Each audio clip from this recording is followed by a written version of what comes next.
Collins Nick, thank you for joining my live. How are you doing?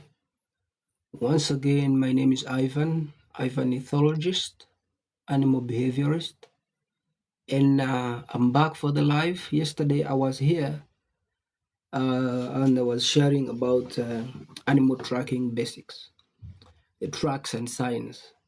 But now today I'm here for a different topic, which I guess we shall be sharing. I had shared a poster yesterday, and the poster was all about the carnivores. So I'm here today for the carnivores.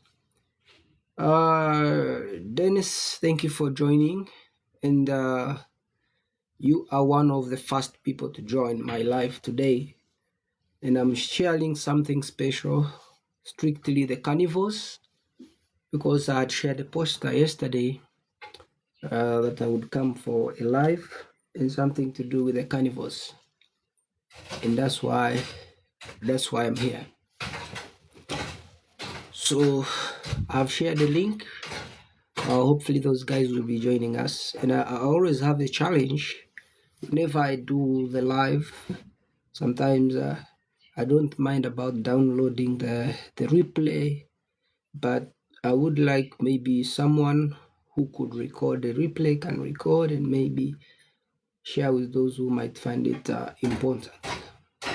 You are with Chris. Thank you for joining, Mr. Chris, on my live. Okay, so hopefully I can begin the right way. So we are sharing about carnivores. That's our main focus for today. For the guys that might people who might be interested in knowing about these things, that's why I will go basic. That's why I will make sure that I explain in detail such that everyone can understand. So I will go to a layman's understanding. Everything I will make it simple and clear. So the carnivores, in simple terms, carnivores, these are the animals that feed on other animals. That's how I can simply state it. But when you go to zoology, it could be having other descriptions. But for everyone to understand, that's how I could break it. These are animals that literally feed on other animals.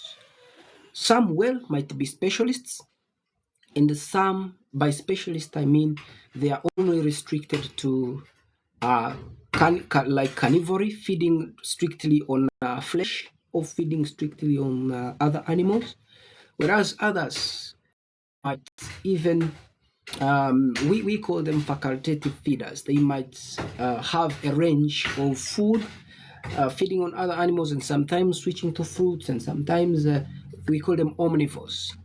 Yes, so they could be omnivores, they could be specialists, but still they are carnivores. And then still within the carnivores, we have another category that we might call the scavengers.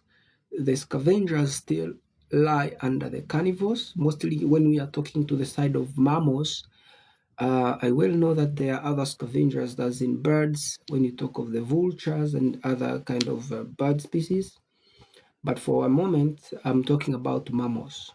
So we have mammal scavengers, and of which they qualify as well to be categorized as carnivores. So carnivore is an order. It's an order for mammals that specialize in flesh or feeding on flesh. And that's what we are going to be tackling today. So I've described it in simple terms. Thank you for joining us, Mr. Alfred. You can put in the comment section how you understand carnivores. But I've just, please, those who are sending me invitation for co-hosting, I'm very sorry, I'm not co-hosting. Yes. So I just say these are animals that feed on other animals in simple terms, not to complicate things here. And now we shall be looking at roles of these carnivores in the ecosystem. Ladies and gentlemen, ecosystem, you might call it, or you might term it as a niche. Some people, we call it a niche. And niches in zoology, these are habitats. All these are places where animals call home. And we have lots of different categories of niches. I had shared about them yesterday. Water bodies with streaks, pits, and rivers, lakes, mountains, caves, and the forests, savannas, plains. All those are niches. So that's what I'm talking about. So the roles of these carnivores in their niches. We have 290 species of carnivores in the whole world, and Africa has just 60 species of carnivores. We have about, I don't have to guarantee that we just have 60. We might have close to 60 species in Africa, so which is a good number that can keep our ecosystems healthy, that can keep our niches healthy. So, what are the roles of these carnivores in these ecosystems? We have a few roles. There might be other roles, but to me, I have a few general roles that I believe they are very, very much important. And one of these roles is actually they try to maintain these ecosystems in a way that they eliminate the sick animals, because most of these carnivores, when they are hunting, in their hunting strategies, they normally go for the sick or ill or weak animals. So by eliminating the weak or sick or whatever animals in the population, actually they eliminate the ones that could make the that could weaken the gene pool, only remaining the stronger ones, as nature suggests in natural selection, fittest for survival. So the ones who remain are the ones who are fit to live in those ecosystems. So these ones that are eliminated, they are the ones that fall food for these carnivores or these predators. And so that is one role. They help to eliminate sick animals, of which sometimes these sick animals could lead to escalation of diseases within these ecosystems. That is one. And number two, they regulate how much mostly the grazers can utilize their grazing spaces. In Africa, I don't know whether it's unfortunate, we don't have animals called beavers. Beavers, these kind of like rodents, and they go making dams. They broke river channels, and by blocking river channels and constructing kind of barricades with sticks, they tend to terminate the flow of the rivers and create swamps. So these carnivores, they are always there to make sure that they regulate how these animals utilize the resources. So they tend to they are limiting factor. Yeah, the same as the grazers. When we come back here to Africa, they will regulate how much the antelopes, how much the buffaloes and the other grazers will be grazing. They set a pace for them. So if they are grazing from this ground and this is almost getting complete, the predators push them to a next grazing zone. So they keep rotating them in that kind of system. So that's what I mean. And another thing, they tend to regulate the population in a way that when the uh, carrying capacity, the number of the animals that are supposed to be in a specific place escalates, or I may say have become overpopulated. The place, mostly the vegetation, is affected. So by doing so, there is soil erosion that takes place. So by eliminating some of these members, there is, I may say, there is no such cases of overgrazing. Yeah, because there will be equal animals to the space that will be available. So there will be other roles of these carnivores in the ecosystem, but for now, I've just given you those. I think beavers are rodents. Yeah, you are very right. Beavers and capybaras are rodents, but we don't have them in Africa. We don't have them in Africa. I was just using them as a reference, but I guess they are more in the American, North American, Central American, and Southern American. Actually, Central American, Southern American countries. That's where they are. These beavers. Yes. So, and now after the roles of these carnivores, I want us to actually take a look around the families of these actually carnivores. Yes, we have in Africa, we have about six. We have about six families of these carnivores. And now I'm setting a simple question for you before I get to these families. Do you think bats, flying mammals, do you think bats are carnivores? And if you think they are carnivores, you can tag it down. But I've not included them in my listing because to me, I believe to me, they don't qualify to be in the carnivore list. Much as some of them, might feed on flesh, but it's a very few percentage because we have in Africa we have about 70% of our bats that specialize in fruits and other stuff. Yeah, so I don't think we can categorize it in carnivores. That's why I've left the bats. So if you don't hear bats in my list, that is the reason why I've left them behind because many people have not written anything about the bats that has to do with the carnivores. Yes, but of course, nature has exceptions. There might be some bats that do this, but a few of them, lots of them, they do other feeding modes. So when we look at our families here, we have a first family which is the Felidae. Felidae, most of us we know it. It's a family of cats, mostly the big cats. So the big cats will fall under even these other cats. They fall under this Felidae family. And then we have another family which is Canidae. Canidae, which is the family of the dogs. And the family of the dogs will have lots of members, and we shall be. I think someone is commenting. I think some of the carnivores. Oh, that is interesting. Yeah, thank you, brother. But me, to my understanding, I'm not including it on this list because a few of scientists have documented about these bats. But when you try researching, they will show you some species that qualify to be carnivores. But I have a doubt why most of the scientists have isolated, including them in here. Yeah, well, but we have some of them that are carnivores. Okay, so I'm like Canidae family is the family mostly for the dogs and dog-like animals. So that is the Canidae family. So also we shall be looking through this family, much as I might not go too deep in details because these are complex topics, but I give you highlights such that you can research on your own. That is the main reason why I'm here. Yes. And we have another one which is Hyenidae. Hyenidae is actually a family for the hyenas.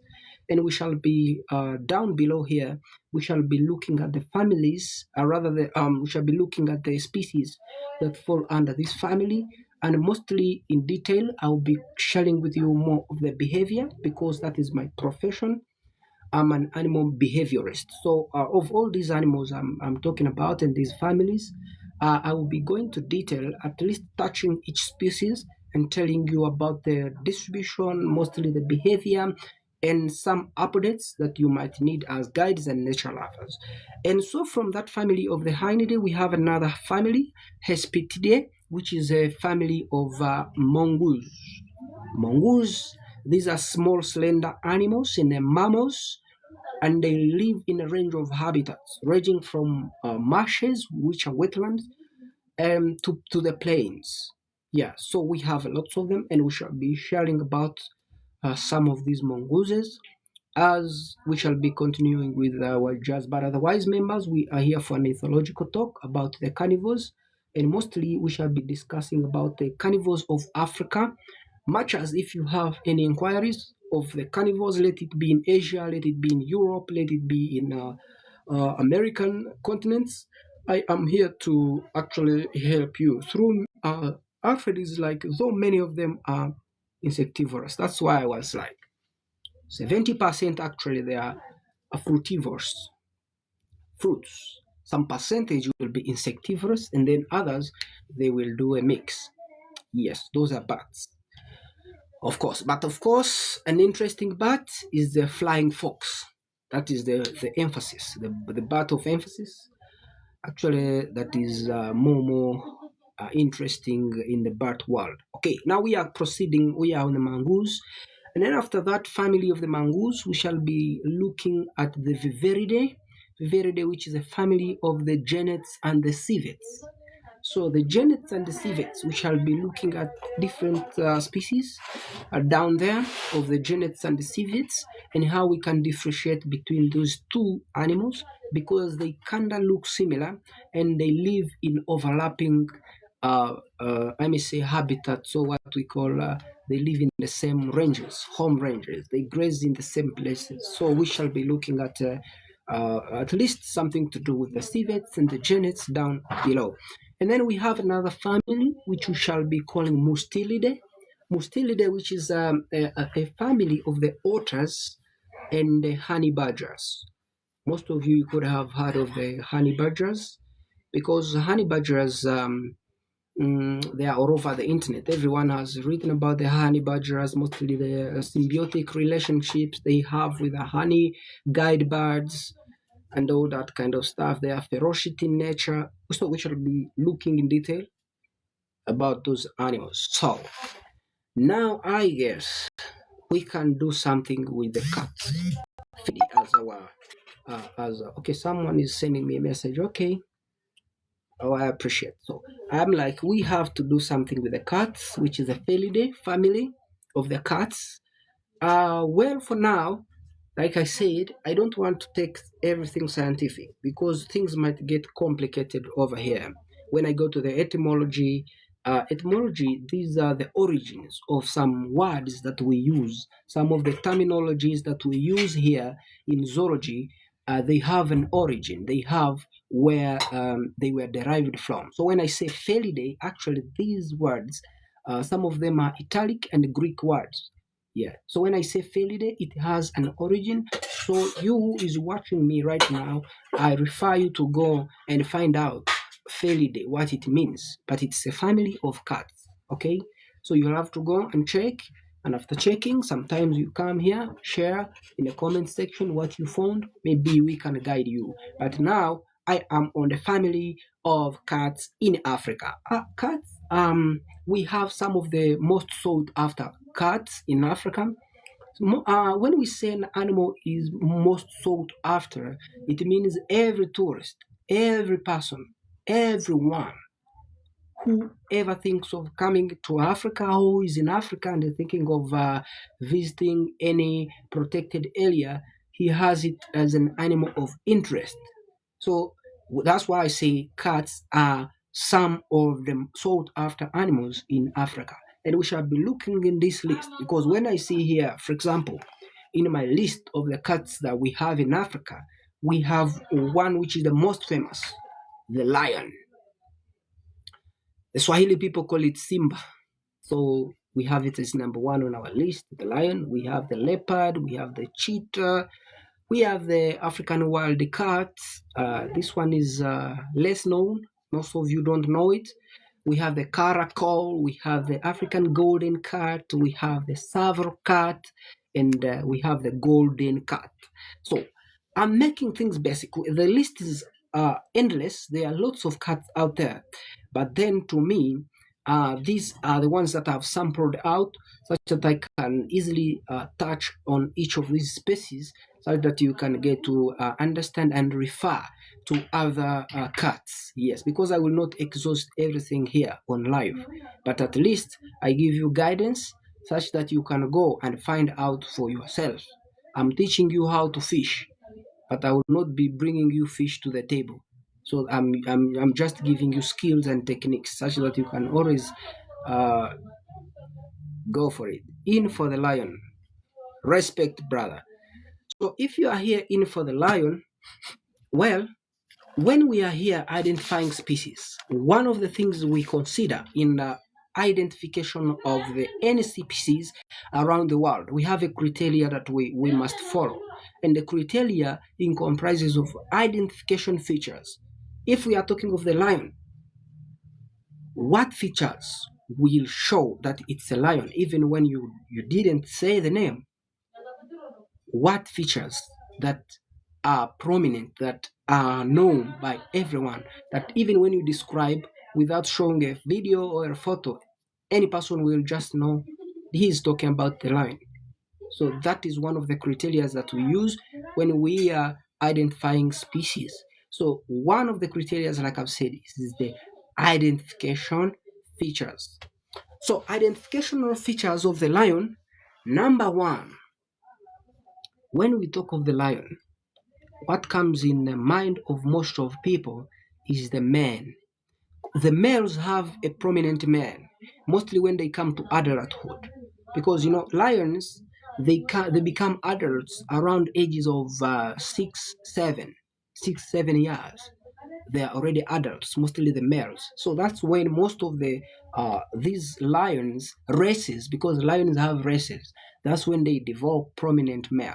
But then at the time when the man turns dark or whatever uh, uh, dull colors, depends on which race, because some of the lions might be adults but still the mane is still light, or light brown or blonde or whatever you call it. So it depends on something to do with the genetics. I will not go there right now. You'll go and research, find it for yourself why even some old lions might still have a blonde mane, or why some even I may say young lions, before they get to adulthood, they might develop black or dark men.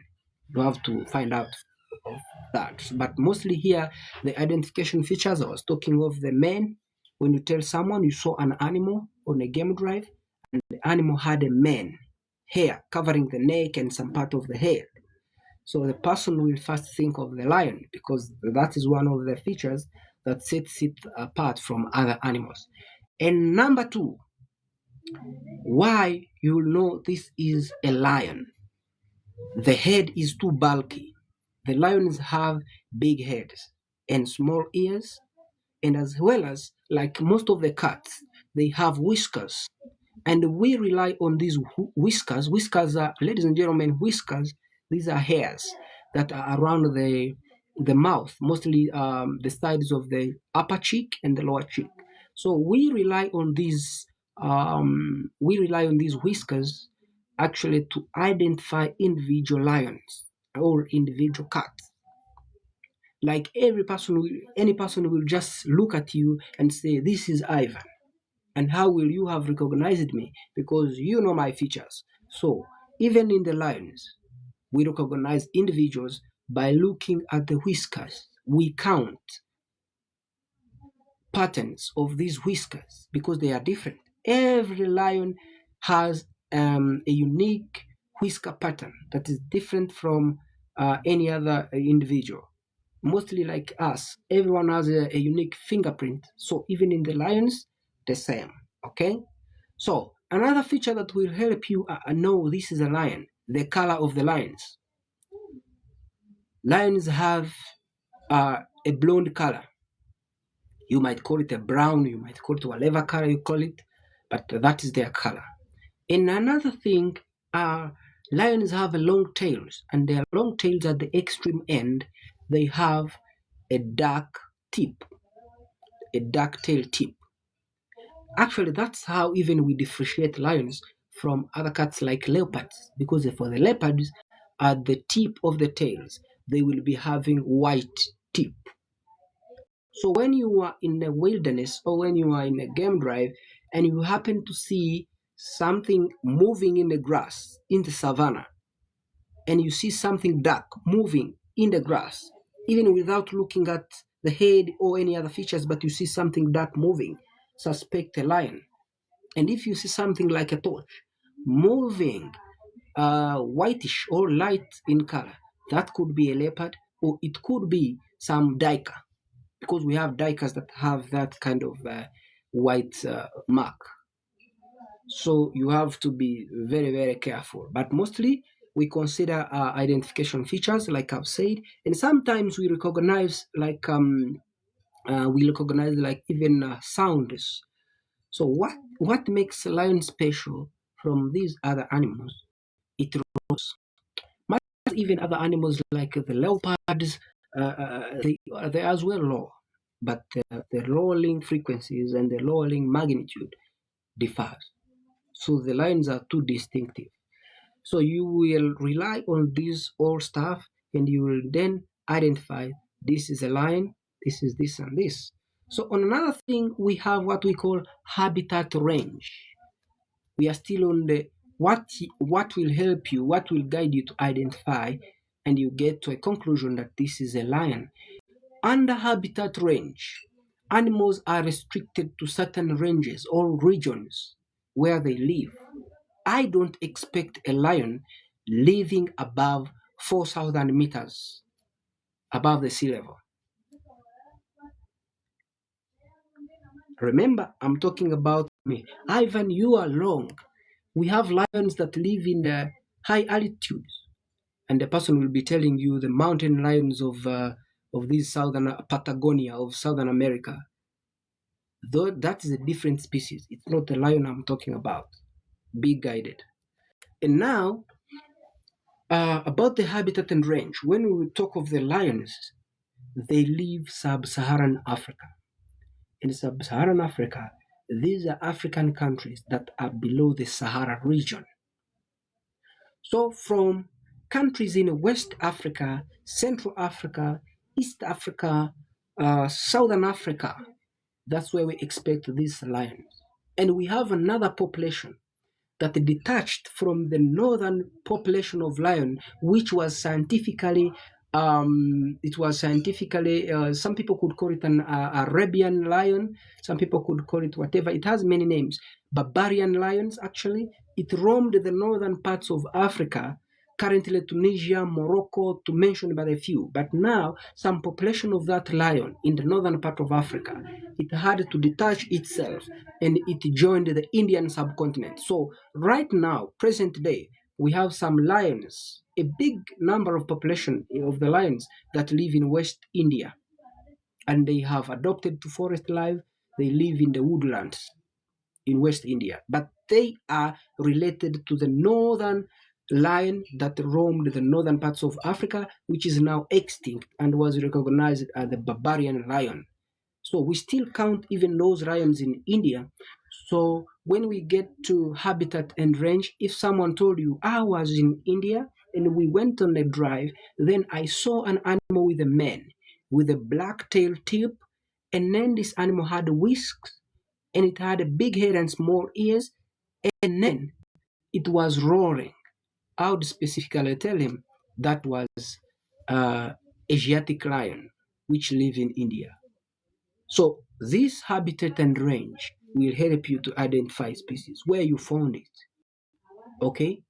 So most of these lions, with the exceptions of these lions in India, most other lions, okay, all of the other lions that live in sub-Saharan Africa, they live in savannas. So the savanna is a niche, like I had explained at the beginning.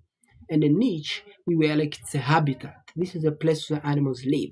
And the lions live in these savannas. So that's why I was like, I don't want to go in details because when I go to detail everything, it will take a long of time. But now I want you to check and see why lions like to roam in the savannas. You have to check out that. And what are the characteristics of the savanna or arid places? You have to know all that and adaptations that have supported lions to live in the savannas. And why are they not advancing to other places? Much as there is evolution taking place. I've been singing about this over and over again of the lions that are swimming in the Kovango Delta, the lions at Skelton Coast in Namibia. I've been talking about these Manyara lions. I've been talking about this over and over again. Evolution is happening, but evolution is slow. So you have to find out. Okay, so another thing besides the range, so I don't expect anyone to tell me, okay, I don't expect anyone to tell me, you know what, Ivan, we were climbing Mount Kilimanjaro and we go to Kibo at the top and we found a pride of lions. I don't expect that. Lions have an altitude where they live, and there is a reason why. So you have to check that. So we have hunting techniques. You saw an animal in action. Sometimes we find animals in action if the ecosystem is not boring. What was it doing and how was it doing it? So this is, we call it the hunting techniques. So every animal has got a hunting technique. How do lions hunt? So lions are organized. Every lion has a role it preys in a pride. From mating, which is restricted to the alpha, who is a lion, down low, the hierarchy goes. Everyone has a role. There are security guards in the pride. There are those who go looking out, spotting possible opportunities, which is prey. And after finding prey, they call backup to come, and everyone has a role. There are those who chase, there are those who ambush, there are those who strangle, there are those, everyone has a role within the lions. So you will tell them hunting techniques. What was the lion doing, or what was that animal doing? If it was moving low to the ground, we call that stalking, stealth move. Okay? If it was, let's say, holding on the mouth of an animal and the nose, we call that suffocating. It was suffocating as a hunting technique. If it was holding and blocking the airflow at the throat of a certain animal, we call that strangulation. So there are lots of techniques that these animals employ when they are hunting. So you will have to specify, because every animal has a hunting technique. So you will also have to note that down. We have, okay, behavior and the social structure. These animals, they live in societies, and some are solitary. Solitary, we mean animals that are exclusive, animals that live alone, that don't live in groups. We have three categories of animals. We have animals that pairs, animals that pair for, like, as in mating and what. We have animals that are solitary, animals that move alone, that are lonely animals. And then we have animals that live in groups, what we call social animals. Sometimes people call them gregarious animals. So those are the three categories of what? Of these animals. So when we get to the social structure, when you are identifying any species, you have to also put it in consideration. Where does this animal fall? For example, now the lions, because they strategize, they live in groups, and a group of lions, we call it a pride. So we say they are social animals. And it is very, very rare to find when a lion is living solitary life. This happens just within few months to 1 year, when this guy, mostly the old male lion, when he has been ousted by a new young male who has just taken over his pride, and this old mate has no any other opportunities than roaming, um, moving away for his own life, but still life becomes difficult because he won't hunt alone. Doesn't have backup, and there are lots of competitors, and these competitors come from the hyenas, come from these other predators, other carnivores, so they kill him. He has no future in the wilderness. So that's what I'm talking about. So you have to look at the social structure of that specific animal. I've helped you on how you will be actually identifying every animal species. A species is a smallest living unit, so that we use to classify organisms. So when we are talking of classification members, classification, this is like a scientific criteria we use when we are naming animals, and it was established by it was a European guy, and he was called Carlos Linnaeus. So he's the one who introduced this index system that we use even today. So everyone out there who's identifying species, they use this naming system to identify these species, and it is systematic. It begins from the kingdom, it goes down to the phylum, it goes down to the class, it goes down to the order, it goes down to the family, it goes down to the species. Now they have also gone beyond to the subspecies, down, down, down, going down. So the species is the lowest ranking of an organism. Okay? Hopefully we are together. You will go to that, and then you see how we do the scientific classification. The classification helps us to distinguish between different species, between different animals. Okay? Hopefully we are together. Now, our next animal on the list, where scientifically it's recognized as Panthera pardus. You will get to use etymology. You get to know what these things mean, because these are scientific terms, but you need to know what they mean. Okay, they were just put for global standard because globally people speak different languages. Actually, all over the world we have about 3,000 languages.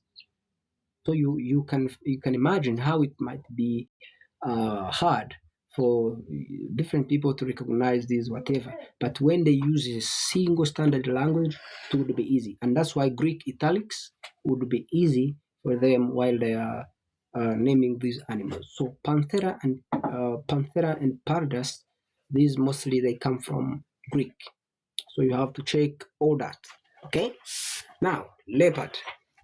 Where does the leopard live? Okay, first before we follow uh, the other process I was telling you of identification, the features. What makes it a leopard? Mostly the skin. The leopard has a distinct skin. Most of the spots on the leopard we call the rosettes. Just come out of the laptop and then because they are kind of confusing. Different animals, mostly cats, they have such kind of patterns, but much as they look similar, they are different. So even this leopard can cross check over the internet and see how these dots, the rosettes, are arranged on the leopard. They are very different. Mostly they come in pairs of three, so you have to check all that. But mostly, what makes it a leopard? It's a big head and a big neck, mostly, and it has a robot at the extreme end, and it has different from a cheetah. Okay, and then for the leopard, it lacks the tear marks because the cheetah has a tear marks, and now the leopard doesn't have the tear. But we shall check that when we get to the cheetah. Okay, all right. So the leopard, where does it live? Now the leopard, it has advanced within where it lives. It's not like a lion who is restricted. Leopards live in a range of habitats, from savannas to the plains, to the mountains, to the forests and jungles, to the mountains. So cheetahs, rather leopards, they live in a range of habitats. For them, they are more advanced at adaptation than the lions. And then when we get to the hunting techniques, that's why most people call a leopard a king of ambush. It uses ambush as its technique. Ambush is a surprise attack when someone doesn't expect you and you just appear like lightning out of the blue, and then in a single minute someone is down. That's how the leopard does his work. And why did he come up with this technique? Because he doesn't have backup. He doesn't have anyone to help him do the work. So that's why he has to employ the surprise attacks. Like those who did history, you remember the Ngoni, they could do such kind of technique and they were successful. So even the leopard, or the Ngoni, I don't know, the Ngoni could have borrowed the idea from the leopards. Yes, so that's the hunting technique of the leopard. Mostly the leopards will do the surprise attacks or the ambush. And why do they do it? Have speed. Most of the cats, by the way, it's unfortunate. Only a few exceptions. Most of the cats, they don't sustain speed. Why? Scientifically, their metabolism rate is too high. And so there will be demand. There'll be demand for nutrients of which they will not have. So that's why they will be limited to a specific distance. And that's why they will have to come up with such techniques such that they don't get exhausted and they can become successful with their hunt. That is the main reason. You read about all that. And so when we go to still following our process, behavior and the social structure. I've said the leopard is a solitary animal or mammal. Leopards only meet when it is mating season. When it has got mating time, that's when the leopards meet. And it's not the male who initiates the mating, it's the female who invites the male to come into her territory. So both the males and the females of the leopard mark territories. And if you were alive yesterday, I shared how these animals mark territories. Maybe to go back a little bit for you who were not alive, these animals they mark their territories through like 4 or 3 processes. One, they physically poop, but most of these cats, we've seen them, and there are lots of records of these cats burrowing down, covering their poop. When they do that, they don't want to show any sign of their presence in the region. And it has happened most often in the places that suffer mostly from community wildlife conflict. When the leopard comes to the community and he's killing animals from the community, let's say goats, whatever, sheep, pigs, he doesn't want the local people to know that he is around.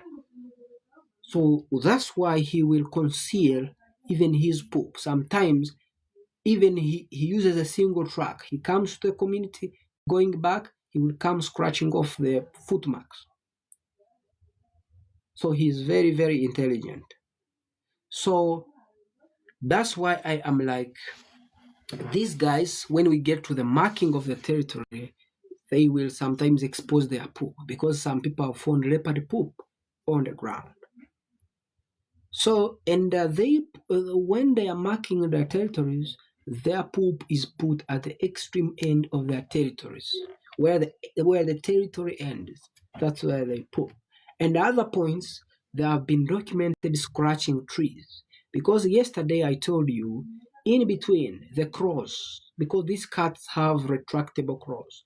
I mean, crows switch out and switch back. Like if those of you who watched the X Men movie, there was some guy who could switch the crows back and out. So the leopard does the same. It switches in and out. And if he switches them out and he scratches them against an object, they will trigger now these scent glands between the crows, and there will be some substances that will be ejected out to the object. And that kind of scent, it lasts for some good period of time. So that is also one way how they mark their whatever the boundaries or the territories. And in another way, how they technically mark their territories, we also, like I said, it's not only the lions that roar, even the leopards roar.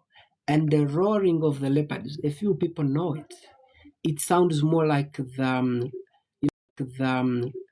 these who lumbering, who use pistol lumbering. So it sounds more like that, uh, whatever machine. That's how the sound of the leopard sounds like. Shh, shh, shh. That's the leopard. So when you're in a wilderness and you hear something of that nature, that will be a leopard. So that is another way how he protects or how he marks his territory. So I'm taking you through the behavior so fast. And so um still on the behavior, this guy, because he lives a solitary life, he has learned that he has a lot of competitors, or what you call enemies or rivals.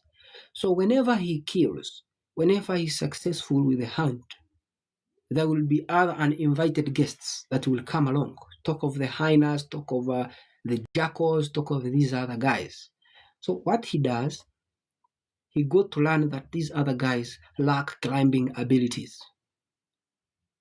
The leopard had to learn how to climb, and he has the strongest, I may say, ankles and the knees. So he's able to hold up his prey up in a tree, a prey that might be even 3 times its weight. So let's get to statistics.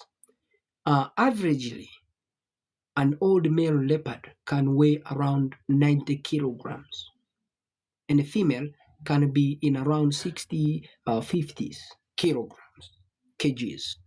For those of you who are watching me and your education system teaches you American units, pounds, I'm very sorry. I'm not. Yeah, yes, hi, how are you doing? I am not. I am illiterate about the American system, so I don't know how much in pounds. But the male leopard weighs around 90 kgs, kilograms. So its play, it will drag something that is 3 times its size up in a tree. And while up in a tree, its food or what it has killed, we call it a kill. It's always safe because there are no competitors. And there is no any leopard that will cross its territory to come unless he's coming for a fight. Because leopards, they don't encroach on territories like lions do. No, they don't encroach. They give themselves space. Only the males are the ones who are invited in female territories whenever the females are on estrus or what we call heat, when they are in a time when they want to mate. Okay. Uh, I see you guys have just come in right now. Okay, thank you guys. Pro hope I'm not late. Oh, these guys will share with you, but we are some distance right now. Yes, we are some distance. Okay, so we were talking still about the behavior of this leopard, and now I want to sum up some of the behavior between these two animals I just shared, the lion and the leopard. Now we have in the times when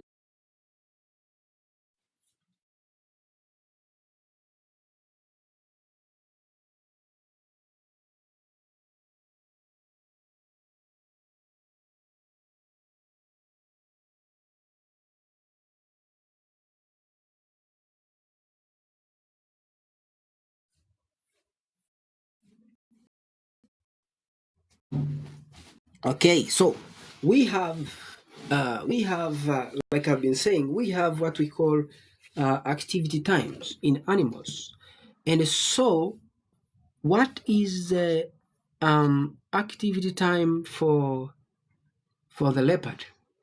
The leopard is mostly active during nighttime, what people might refer to uh, as most people refer it to as nocturnal life, when an animal is active at dark time. But when you go down deep, I had always been shared about all this. The leopard is oh shit! How did he come here? Winnie, what do you say? I don't know even how. Okay. About all this.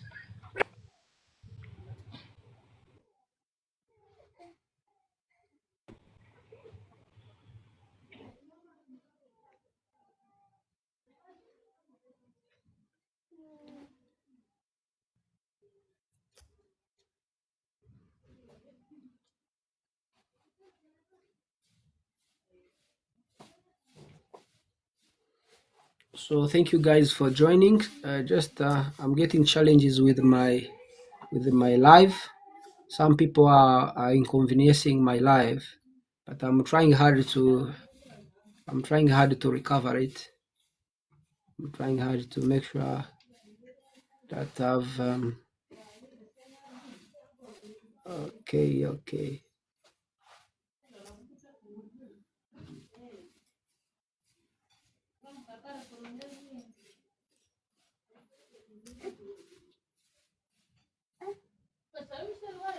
Okay, just I will be back in a moment. I don't know what is happening here.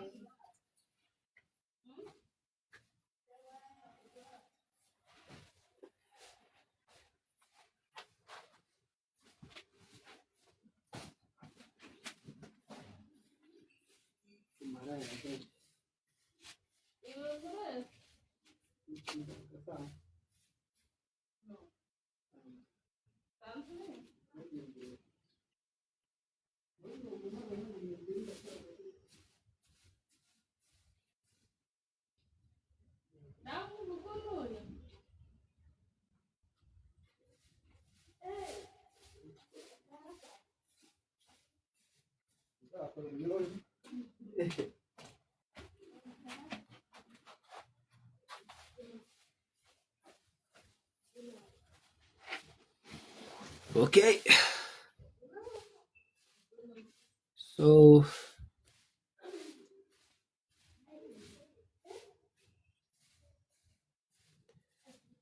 all right.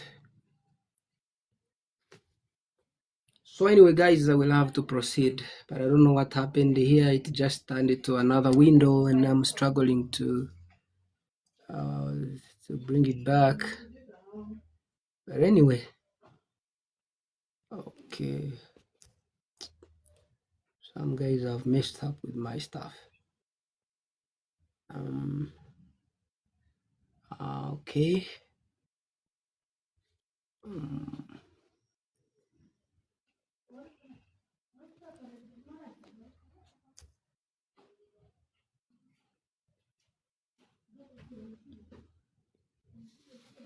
okay, so those who are still watching me, hopefully we can proceed. Sorry for the inconvenience, but you know, it just happened. Some people are conveniencing my life, but it's just okay. So I was still sharing with you the behavior of these cats, and I was now telling you about the activity time, and I told you that the leopards and the lions, they are active when dark falls or at night.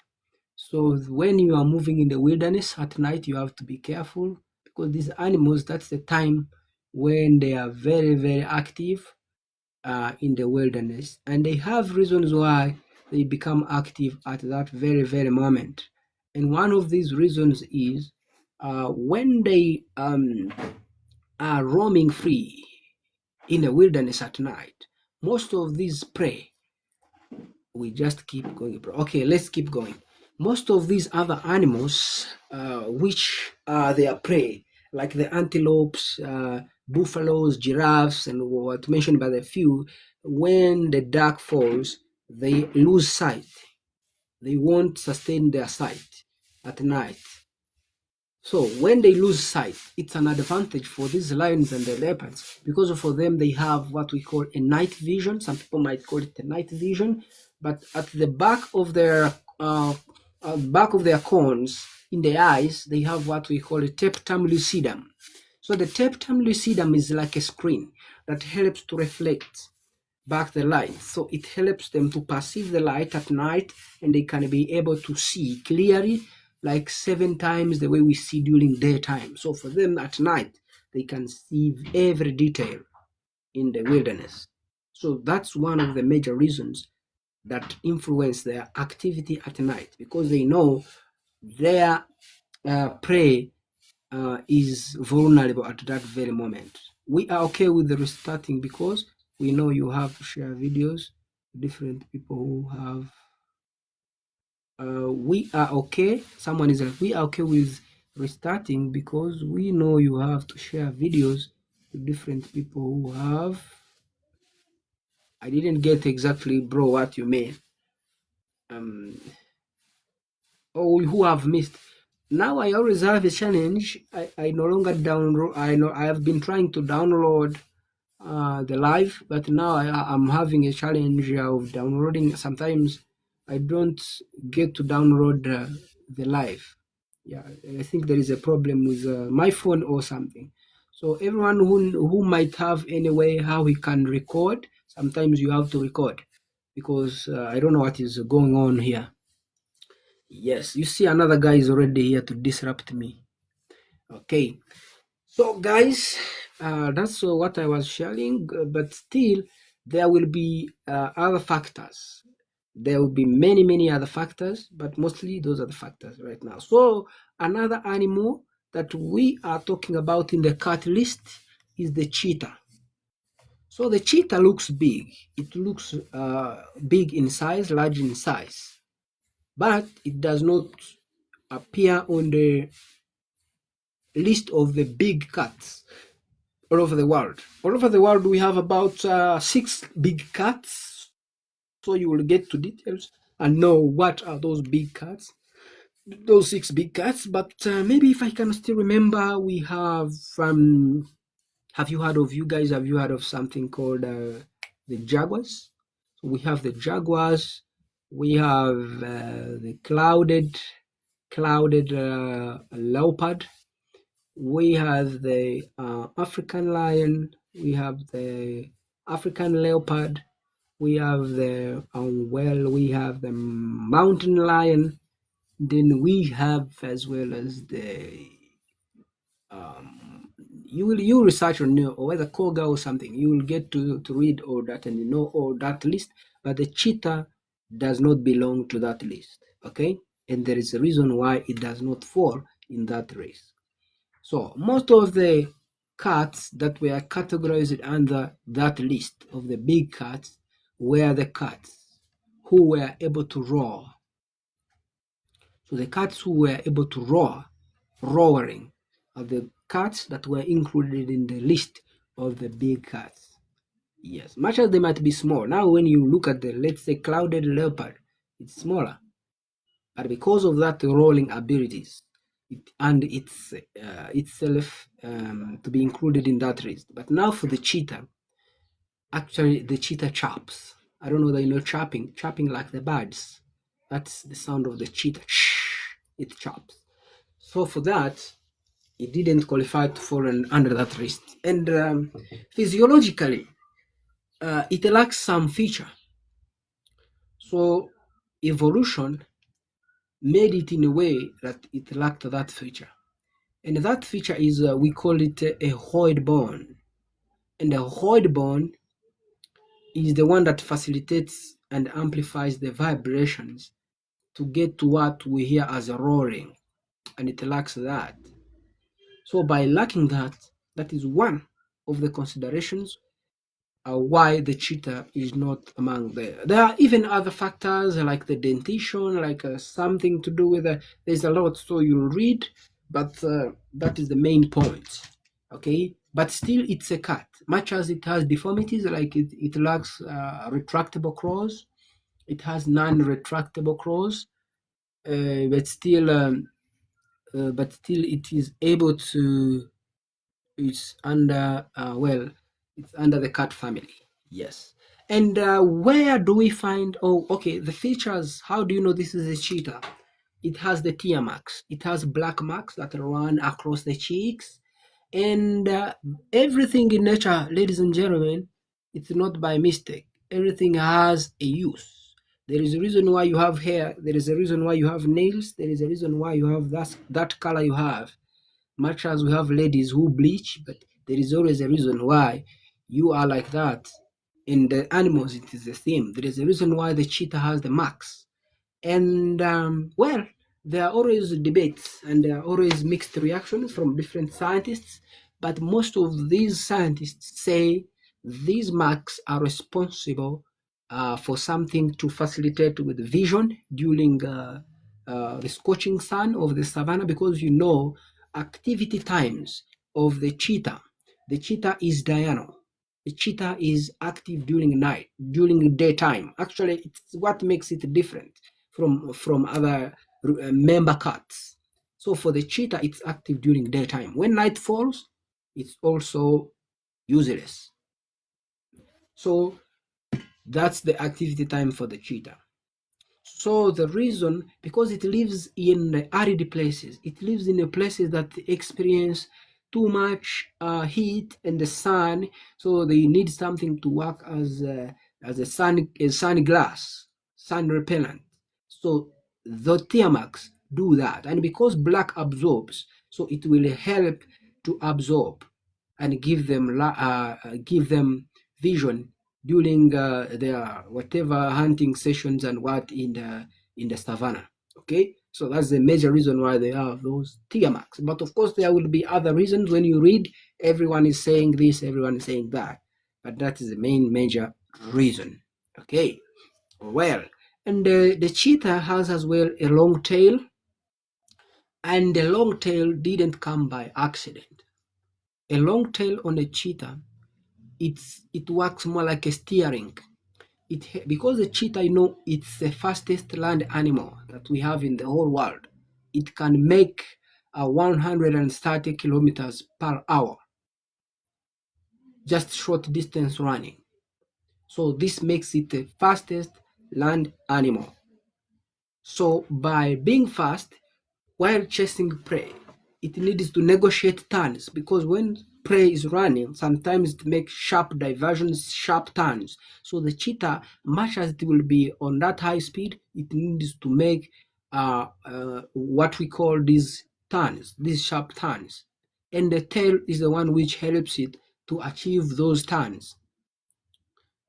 So by being wrong, it can use it to touch on the ground on the other side and make steers. So that's one of the reasons.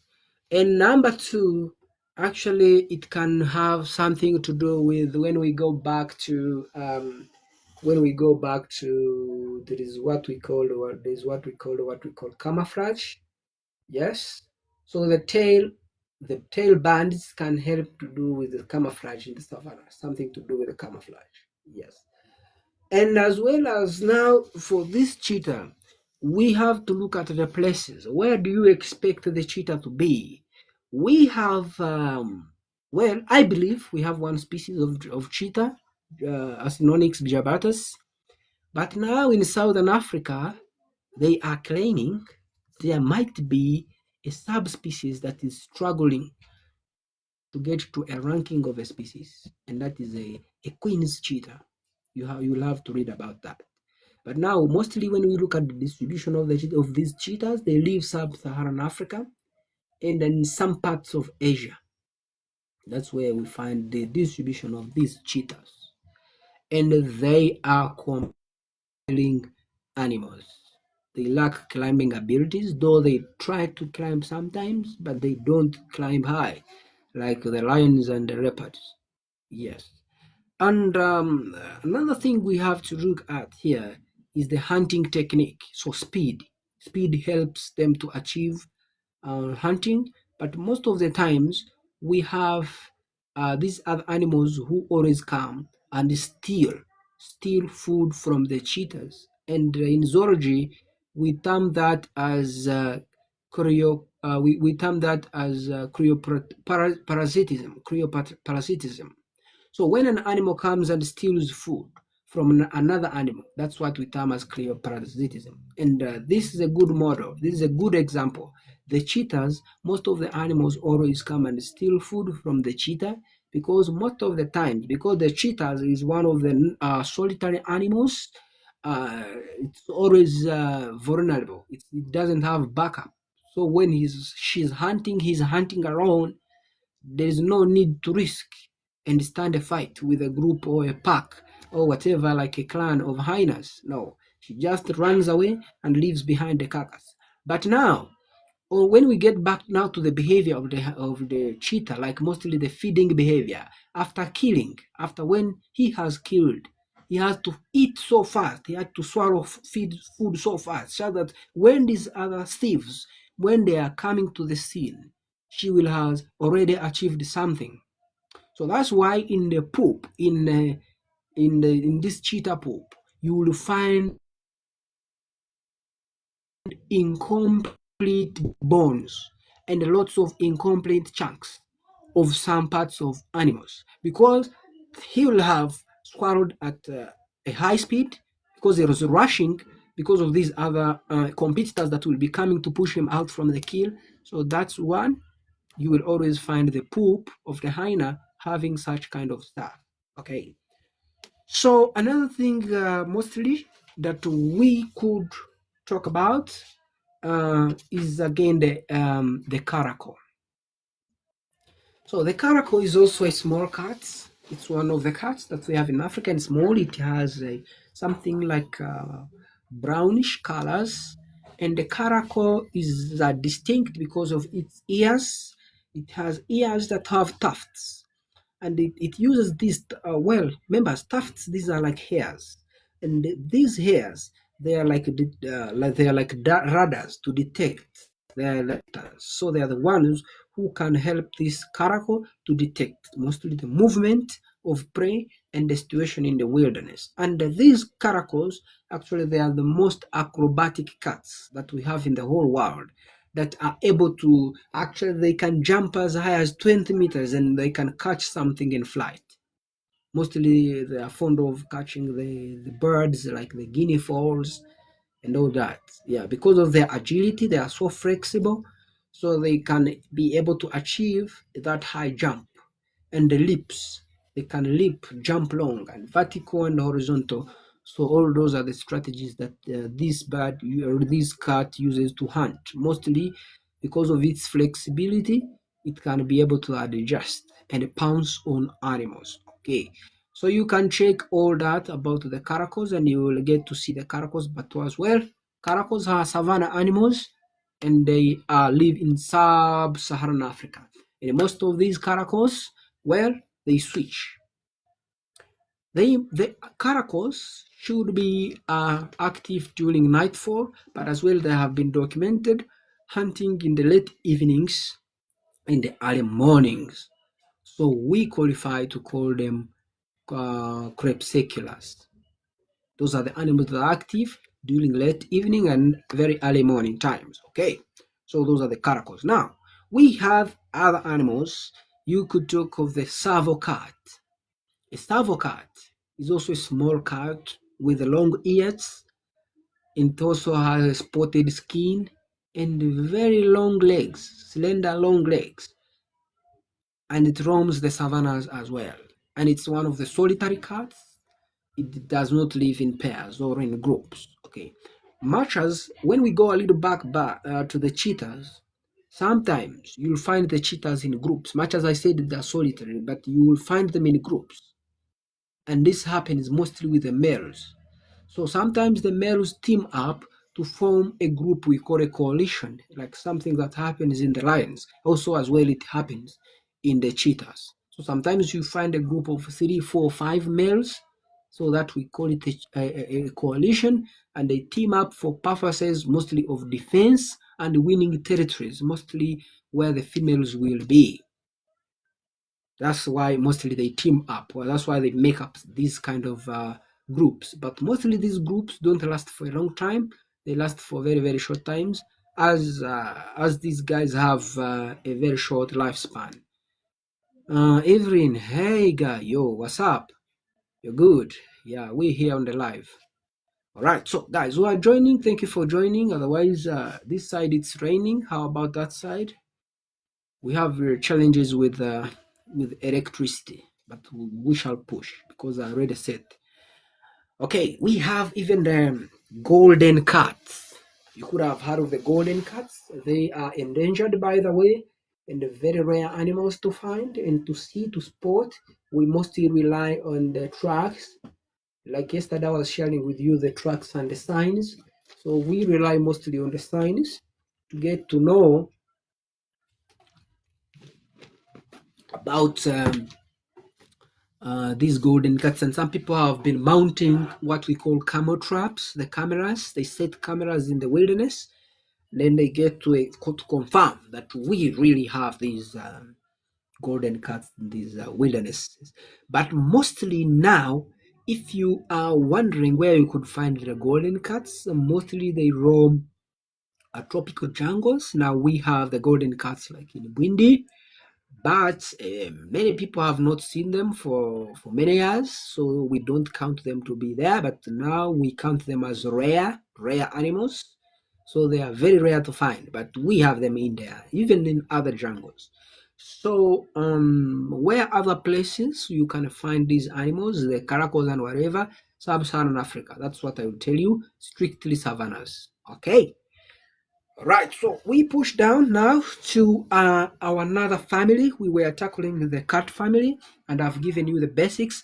So now we shall be moving down on our list to the hyena, the Hyenidae, which is a hyena family, and we shall be looking at the members that fall down under this family. And who are these members? This family has 4 members, and we shall be looking at each and every member under the hyena family. Some people say hyenas are related to the cats than to the dogs. Do you agree with me? And if you agree with me, put a reason why you agree with me that the hyenas belong to the cats. I will have to read it down in the comment section, but of course we have to proceed. The hyenas mostly have four members or four species under the list, under the family, and these guys, one on the list we have what we call the spotted hyena, which is the most famous of all the hyenas. No, I don't know whether it's notorious or whatever, but it's a scavenger, mostly scavenging. But sometimes it can actively hunt. It has been documented, hyenas hunting, much as they are disorganized in their hunting system. They are not like the lions who are organized with everyone having a responsibility. These guys are disorganized, but still they can hunt effectively, and they can sustain running very long distances. They just don't get tired. Yes. And so these spotted hyenas, what describes these spotted hyenas? It is mostly their spotted patterns on their bodies. So they have a spotted body, and they have mostly a black face, and they have a muzzle. So they will be different from the cats. The cats lack a muzzle. A muzzle is like an elongated nose. So the hyenas have that. They have a muzzle, and the hyenas they have a slanting back, just because the long foot of the hyena is longer compared to the hind foot. Yes. So when you look at those guys in the wilderness, those will be hyenas, and they have a short bushy tail. Those will be the hyenas. Okay. And the hyenas mostly spend their day hiding in the dens in the wilderness. And when night falls, that's when they emerge. That's when they get out and they can become active and they can start. I think these guys are, I think hyenas are neither cats nor dogs. They are specifically Hyenidae family. Relationships, actually, did you know that you are more related to the cats? Did you know that? And you are related to dogs. Let me tell you something. Here with evolution, everything is related to the other, because we all evolved from a single atom. We evolved from one thing. That's why I will tell you, we are 99 bananas. Bananas share 50% of our genetic material. Even plants, even whatever, everything is related to the other. But now, how close related are we from one another? So that's why I said the hyenas are more related to the cats than to the dogs, because of a number of reasons. But the hyenas will be related to any other thing, even to us, but we shall be a distance from them. That's what I'm trying to mean. But evolution has been happening, and there has been something we call speciation. Speciation is where a species breaks down and there is a creation of other species. So the gene is altered and there is a creation of other species. That's what I'm talking about. So the hyenas, because they are in a subfamily, we call it you have to check that Felinae. It's a subfamily of the hyenas, and it's what shares it with other cats. So it qualifies it to be more closely related to the cats than to the dogs. Mostly that's what I wanted to share about. Yes. So the activity time of these spotted hyenas, they are active during night time. When night falls, that's when they are active. But much as they have been documented somewhere, even during daytime hunting, but it is very rare. Mostly they are active during night time, and they live in societies that are led by the females. And these societies that are led by the females, we call them matriarchal societies. We have actually two kinds of societies. We have societies that are headed by the females or the female animals, and we call them matriarchal societies, and the hyenas live or lie distinct. So the more what we call the high-ranking female or the alpha female in the clan, a group of the hyenas, we call it a clan. She's the one who will be a matriarchal female in that matriarchal society. And so, slightly taking you to this categorization of animals, where I said that we have two categories. So where we have matriarchal animals who are led by the females, you could be asking yourself, who are these animals that are led by the males, mostly in the apes? It's more evident in the ape world, mostly with the gorillas, where we have the silverbacks, the alpha males who are taking over or who are leading these gorilla families. You could be wondering how we call that. We call it, we call them patriarchs, patriarch structures or patriarch societies. So the families that are led by the males, we call them patriarch societies. And it's the same even in the lions, in the lion pride. So the lions are in a patriarch society. But now for the hyenas, they are in a matriarch society because they are led by the females, and leadership moves in the lineage. It is from the mother to the daughter or to the sister or to the aunt, but it will not go outside the family. So it's more like a monarch system, it's more like a kingdom system. If you are not closely related to the royal family, you don't have to dream about leadership in the hyenas. So that is how it is. Sometimes it does not necessarily have to do with the largest female. No, you might find when the female is small, but still she's the alpha because of how related she is to the female who was in charge of that clan. So that is how it happens with the hyenas. And so these hyenas, actually, they have a complicated mating system whereby the female has the world's most complicated sexual organs.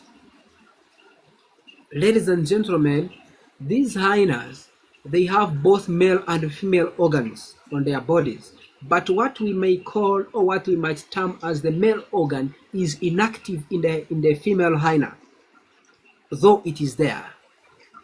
Sometimes it erects and you might see it hanging on the belly and you might confuse it with a male, but it will be a female. And then still in that thing that erects, or what you may call a tube, that is where even the female organ is, where mating takes place and where she gives birth from. You will have to read about that anatomy. I'm not going to in details, but you'll have to check there because I'm giving you directions where you have to read. So go and read there. But the hyenas, again, Mr. Alfred, why we were saying they are more related to the cats. You have to look at the gestation period after conception. How long does it take for the hyenas to give birth? And how do we call the hyena young ones? You have to know all that. The young ones of dogs, we call them pups. And the young ones of cats, we call them cubs. So do hyenas have pups or cubs? And how long does the hyenas take to give birth? Cats generally take 3 months gestation period when they are carrying pregnancy and then they give birth. Which exactly the hyenas do? 3 months.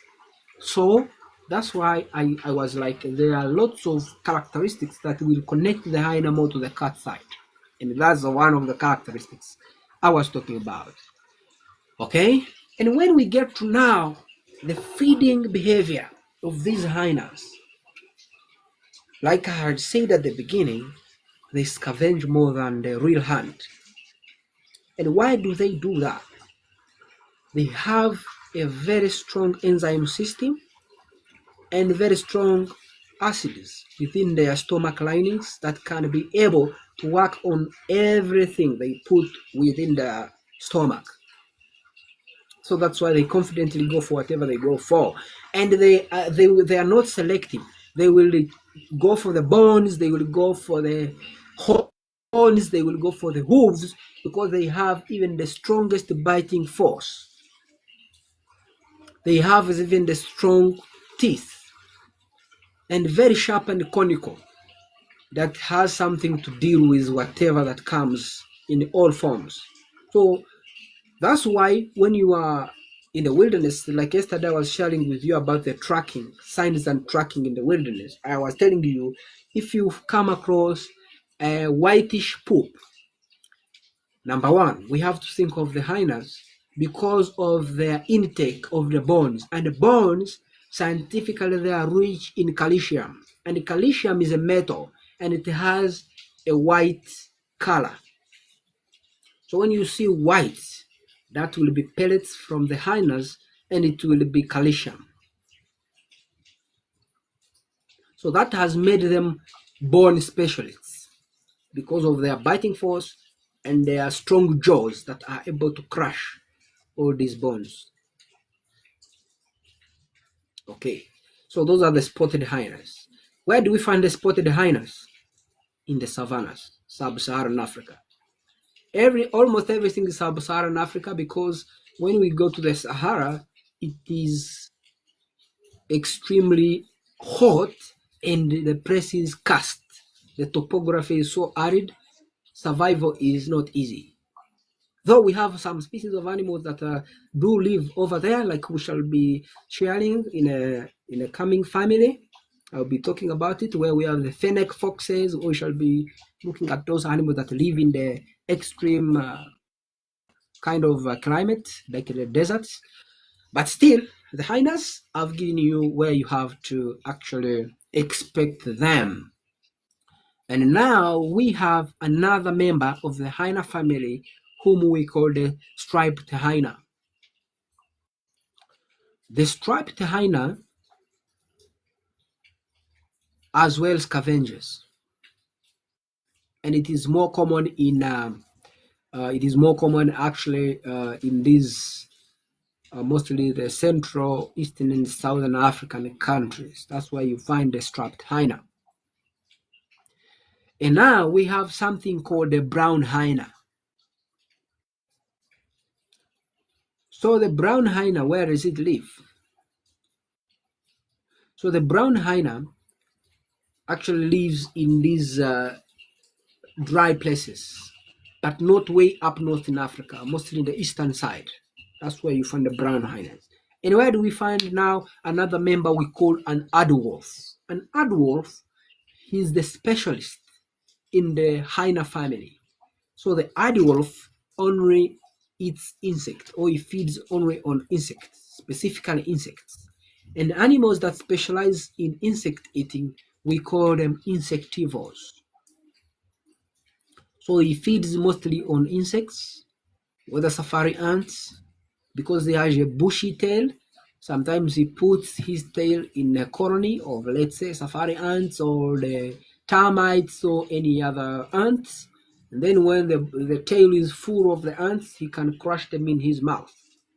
And then he starts feeding on those ants. So when you look at his poop, also, it will be different from the poop of these other members. Don't expect it to be whitish, like the other spotted hyena. No, because this one feeds on a different diet. So that's why the poop from the aardwolf, it will be different from these other guys. Okay, and the aardwolf is not aggressive like these other guys who work under influence. Mostly, if he's confronted, he tends to bluff. Bluffing is where an animal raises its hairs. We call it pyro erections. And after raising its hairs, it tends to look scary, such that it can scare off the predators or any other animals that will have come to confront it. So it's one of the techniques it employs as a defensive mechanism. So the aardwolf, you'll have to read about that. And now we are still proceeding here. We have to look at now what next on our list is the African wild dogs. We are going to look at the African wild dogs and then other canids. Canids are dogs. Canidae is the dog family. So we shall be looking at the African wild dog, what you call the painted dog, Lincoln pictus, that's the scientific name, and then other, we shall be also looking at other carnivores. But right now, if there is any other quick question before I can get to these candidates. You can please ask in the comment section. I'm here. Then we can proceed. And now begin with the African painted dogs. These dogs are gregarious. They live in groups. And actually the groups, we call them packs. And these packs can roam a very big tract of area, or what we call territories. They govern or they lead big territories ranging to hundreds of square kilometers. So they have a big grazing range. And these guys work as a team. Actually, they are the most successful hunters in Africa. 95% of their hunting is successful. That's why they are rated as the most successful hunters. They are good at strategizing and they can sustain running, long and short distance running. They are very good at that. How do you know these are African painted dogs? Like the name is, they have stripes on their bodies, black and brownish, something kind of. And they have pointed ears like most of the dogs, small heads and a muzzle. Small legs, which is an adaptation for long distance running.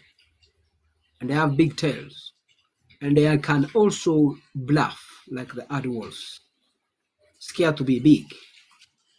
And they have a range of vocalizations, how they communicate with one another, from growls to grunts to actually screams to, there's a range how they communicate.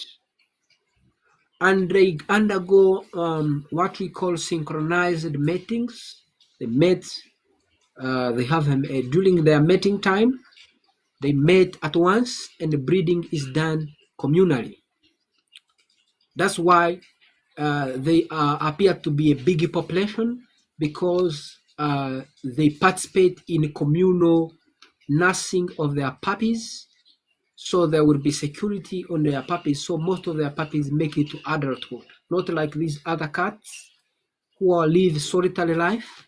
When they go hunting, they come back and find when their young ones are already killed by the competitors because they are not organized. These painted dogs are organized. That's why they are successful mostly in rearing their young ones and as well as hunting. Where do you find the painted dogs? Mostly in the southern African countries, and as far as north, you find them in Tanzania, then to the rest of the southern African countries, with the most concentrations in Zambia and Botswana. That's where you find the painted dogs, or African wild dogs. Okay, and then under this family of the dogs, we also have what we call the black-backed jackal. So this black-backed jackal, it is also appears to look like a dog, but it has very long ears, and it has something like brown to pale colors, then with some sort of black, small thick black line around the limbs.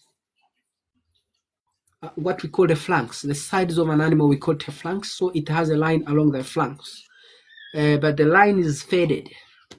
So we have that animal, and it lives in two populations. One population lives in the Horn of Africa, and in the Horn of Africa, I'm talking about Ethiopia, Somalia, Djibouti, Kenya. Those are the areas where you find the black-backed jackal. And in another population is actually in western southern African countries. To be specific, you can find them in national parks of Namibia, Southern Africa, and I guess even Botswana. Yeah. So that's where you find these black-backed jackals. And black-backed jackals, by the way, they are most of the actually few animals that live a monogamous life. Monogamous life, here we mean an animal pairs. It pairs for life. Actually, they pair for life, these guys.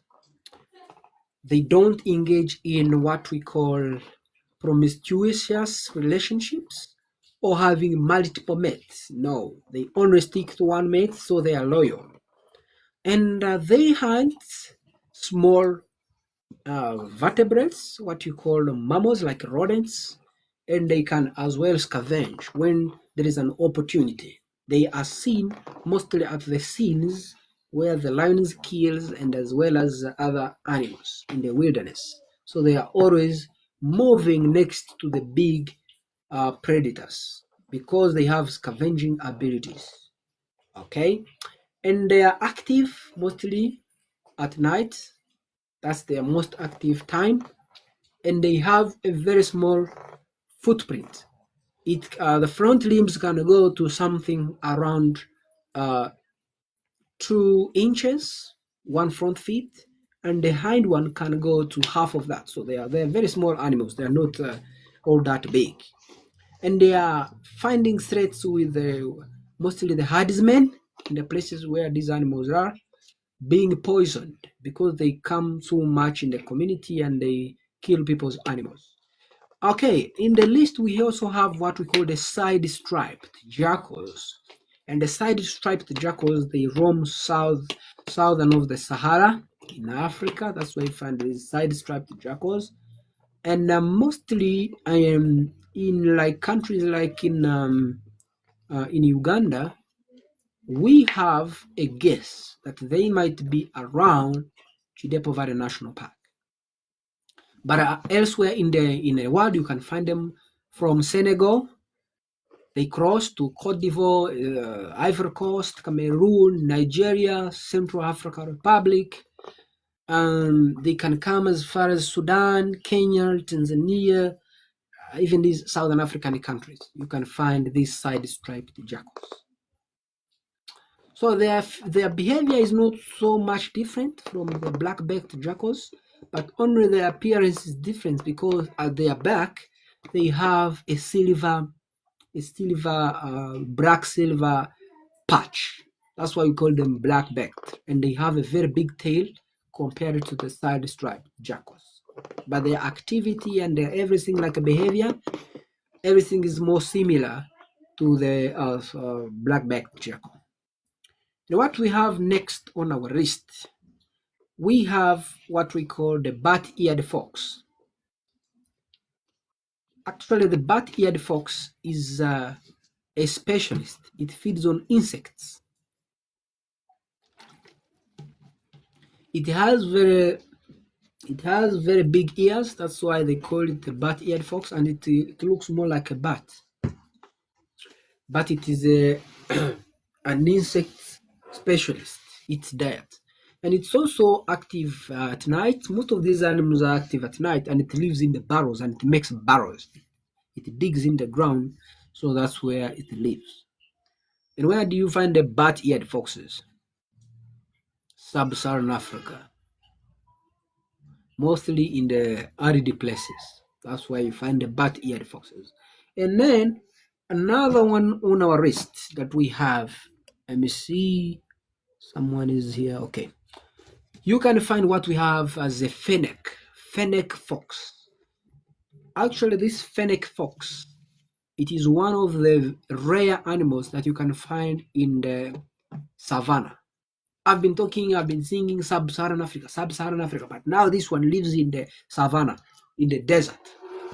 And it has adaptations that makes it survive in the desert, like being active at night, because at night the desert is cool, and actually it has a low metabolism rate, which helps it to store water for a long time, and it has advanced kidney system that can do something with less water filtrations,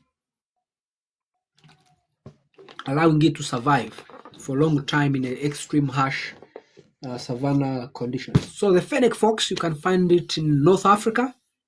That's where you can find it, and it is very small. Actually, it is very, very small. It is small, very small in size. You will check it. The fennec, Fennec, fennec fox. You'll have to read about the fennec fox. Then we have another kind of fox. We call it a Cape fox. Actually, this Cape fox It is the only true fox we have in Africa, and it is found in Southern Africa, Southern African countries. Yes, it is the only true fox we have in Africa, the Cape fox. So you have to read about the Cape fox. But of course, the foxes as well, their behavior is not that different from the jackals, only that the foxes now, they are only different in a way that they revenge. If anything bad happens to one of them, then the rest of the members comes into revenge.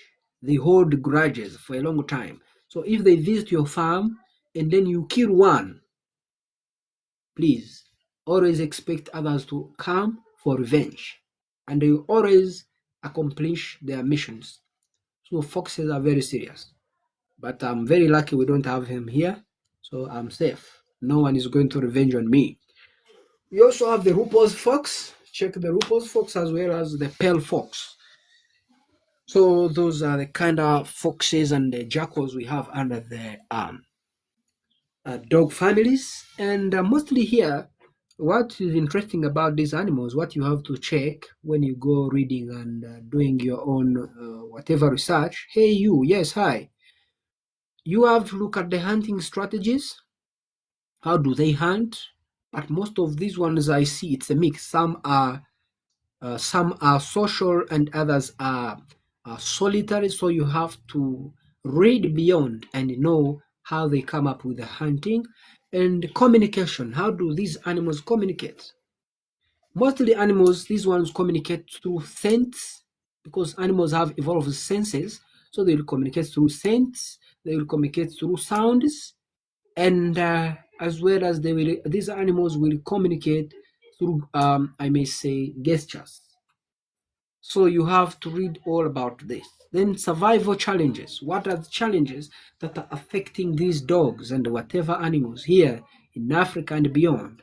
Climate change is one of the challenges. We have diseases that are affecting these animals, and we have as well as human wildlife conflicts, mostly the herdsmen who poison these animals, claiming that the animals encroach on their whatever livestock. So those are most of the challenge, and as well decreasing breeding space. The breeding space is decreasing over time because of the human pleasure. Human population is increasing. Ladies are fertile. They are having many children, unplanned children. So that's why we are having challenges with the wildlife. People are encroaching on the animals' habitats, so which is posing a threat to most of these carnivores. So those are the major threats that these carnivores are facing, and lack of breeding pairs, of course. And along the line, even there comes factors like genetics, of course. When there is mutation and all that, then we always have challenges there. So you have to read all that. And now there will become a subtopic differentiating between cats and dogs. What Alfred has been talking about. You have to read about that as well. What makes cats different from dogs? You have to look at the foot structures. You have to look at the some will have retractable claws, some will have non-retractable claws. You have to check all that. Someone is like, great work, Ivan ethologist. Oh, respect, thank you, brother. Or madam, thank you very much. I really appreciate. Thank you. I'm giving guidelines to our guides and the nature lovers such that they can know how to handle things out there in the field, because I feel it is very, very important for them to have a guidance somewhere. All right, so you will have to check how you differentiate between the dogs and the cats. But I've given you a clue. Most of the cats are solitary and most of the dogs are social. Most of the cats have retractable claws, with the exception of the cheetah, who has non-retractable claws. The dogs, of course, they have non-retractable claws. So even when you come across their footprints, you will easily see extended or extra claw marks on the footprints. Okay? All right. And now when we get to the feedings, the dogs tend to crush bones because they have strong jaw muscles compared to the cats. The cats, when they are feeding, they tend to leave behind the bones and mostly focus on the flesh and these internal organs, because the internal organs, they are rich in minerals like liver, like you talk of the lungs, you talk of the intestines, you talk of the stomach linings. They are full of the minerals. So whenever the cats hunt or they kill, they are normally focused on those internal organs because they know a deal with it. They know what they're looking for inside. So that's why when you come to a site, to a killing site, you can look at the kill and you can give a guess to who would have killed that animal. If the kill is lacking internal organs, look at the cats, because they don't have that force to bite and do something with the bones. And mostly, how do we know it's the cats? Like the lions. Lions are social animals, like I had said in the start. So even when they are feeding, they tend to disorganize the kill. This one is feeding here, and this one is pulling, taking this side, and this one is pulling, taking this side. You find that the kill is disorganized, but still the kill has some bones. Those will be cats, mostly the lions. But you find everything is fragmented, small pieces. Some of the major bones are lacking. There are no major bones. Those are hyenas. They take even the horns and the hooves. They eat everything, completely everything. Hakuna matata. No worries. All right. So you'll have to go through all that. And then we have another grouping, what we call the small carnivores. These small carnivores come in as in the civets, genets, and these other mongoose and the honey badgers and the otters. But mostly the civets come in, they have like 3 species, civets.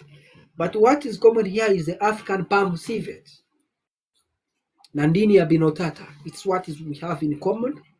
And how do you know the civets? The civets mostly have a black face, but of course they have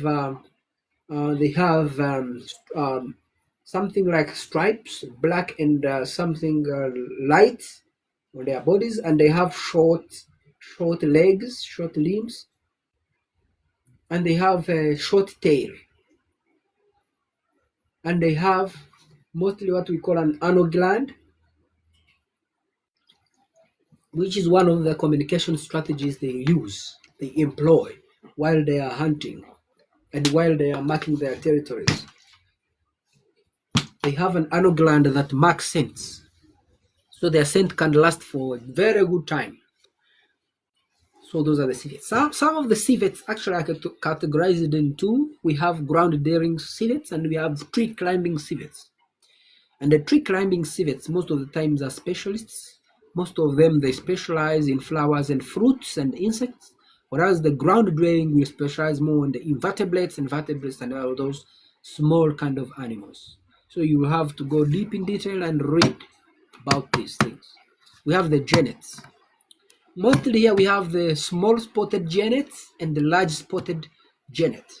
But the genets, they will look almost similar to the civets, but different, because for these ones they have lighter faces, and of course they have rings at their tails, and their tails are somehow longer. All right, and as well as their legs or limbs are long compared to these of the civets. So you'll have to check through. But mostly animal activity, these animals are active during night time. That's when they are active. So they have evolved to be active during night, the civets and the genets. But these guys, they are known for claiming people's poultry. So if you keep hens, ducks, and whatever at home, these guys are very good. Even the mongoose, the ones I'm talking about down here, these mongoose, they're also good at doing that. So the mongoose mostly live in groups, and these groups of mongoose are dominated by alpha males, dominant males that roam these groups of these mongoose. And most of our mongoose are active during daytime, so we call them diurnal animals. And what of the mongoose species we have? We have many mongoose species, but mostly we have the dwarf mongoose. We have the marsh mongoose. We have the slender mongoose. We have the banded mongoose. And then we have other animals that look more similar to the mongoose, but they are different species. We call them meerkats, and they are in southern African countries. The meerkats. You have to check them, and you'll see how they look like. So, well, these mongooses mostly they are famous for specializing on snakes. Mostly they feed on snakes, and they are immune to snake venoms most of the times. This comes in just because of their immunity against the snake venom and their protein rates. So you will have to read through all that and you'll get to know. We have the honey badgers. Honey badgers are the most fearless animals we have in the whole world, and they are actually solitary. They move alone, only pair when they are mating. They are fearless to an extent they can go for whatever as long as it has come their way. Even when it is as big as an elephant, they will dare it. And they have a strong biting force and very sharp teeth that can help them achieve all the harm or danger they might inflict on whatever predator, whatever anyone who comes on their way. And they have a very thick skin, that can help them to withstand harm from predators. So if anything comes to tamper with them, they will just turn their back and they give you a chance to try. But because of their thick skin, nothing you will do to them. That's why they are recognized because of their behavior, where they go to the honey, to the beehives to get the honey combs.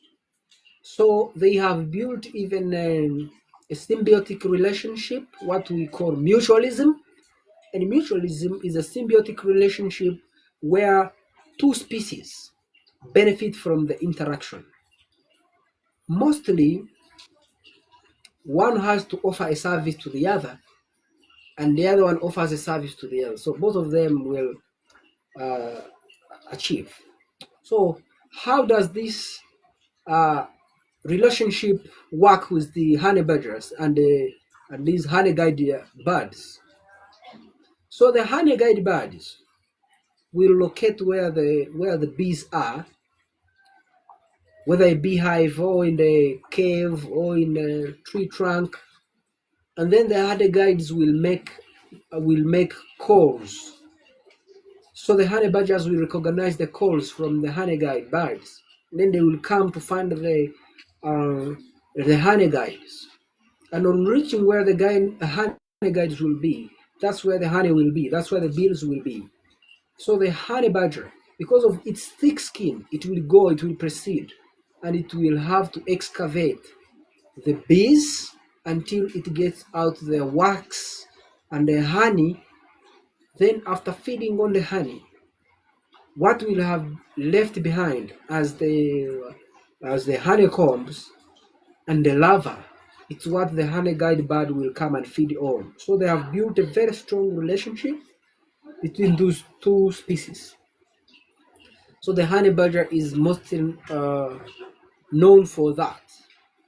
And it lives in a range of habitats from the forests to the savannas, and it is recognized because of its inverted pattern, what we call a black and white correlation. On top it has a white, and then on beneath it has a black, which works as a camouflage that can help it move unnoticed in the wilderness. Okay, so you will have also to read about the honey badgers. And when we have what we call otters They fall under a family Mostelidae, and they roam mostly along the rivers and the lakes. So that's why some people call them riparian animals, because they live by the lakes and the rivers, and they feed mostly on the invertebrates and fish. And so, actually, the otters are the animals with most fur, or what we call the number of hairs on their bodies. They have a lot of hairs than any other animal on earth. That's why they are able to actually live in the water for a long time without anything affecting their temperatures, because they are warm-blooded animals.